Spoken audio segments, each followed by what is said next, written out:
currently celebrating our 70th World Service Anniversary, 30 years here in the United States.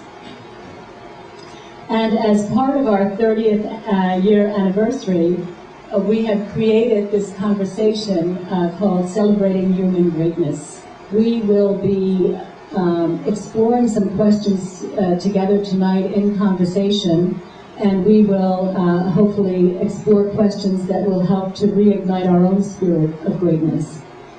I'd like to we'd like to begin the evening actually by having Sister Mohini say a few words about greatness. So what we feel that there should be the feeling of greatness, and that will bring doing of greatness also. And it should be natural. It shouldn't be one day I decide to do one act which can be act of compassion or act of courage. Where have you seen evidence of their greatness? Why I Am Great and How You Can Be Too by Chris Rose.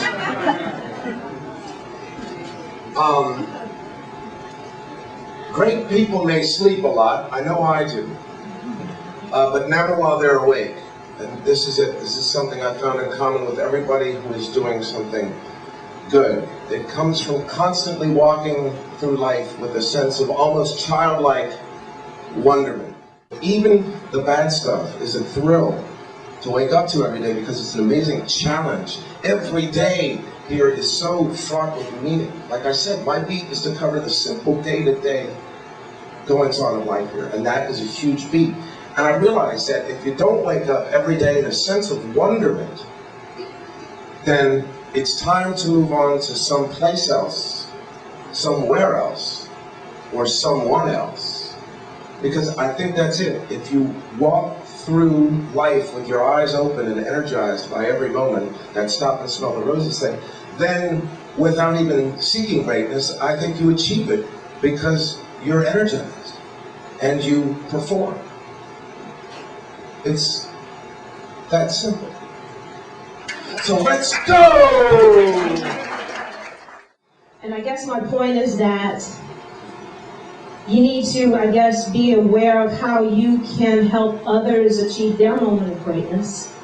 You know, by finding whatever little piece of energy that you have, or anything that you, ideas or resources or anything you have to help other people through, you know, through their trauma. And these kids, this is helping them to do their trauma. Knowing that the greatness that is within ourselves comes from the innate qualities, the qualities within. The question is how can we maintain contact with these innate qualities? You know, how might this help us to fulfill our personal contribution to the world if in fact we were able to recognize our own compassion, our own courage, all of those qualities that make us great? Is that there are lots of those small things in me, and that the biggest obstacle between me and them is trust, my own, in myself, in their strength, in their presence in me, and so if I were to answer this last question, it would be that the one thing that would make these traits available to me is the endurance of my own trust, my ability to say, yeah, it really is there, and in the clutch you will find it. And when I've found that I've surprised myself, it's been when I've trusted long enough for those things to come forward. Service to the world serves the self, and serving the self serves the world. But in my life, so many assignments I got was only because organization will trust me or people will trust me. And because of trust, I was given assignment which generally a very skilled person would have got. So I was able to learn the skill. You know, so when you start seeing that your success, personal success, also depends on your innate qualities.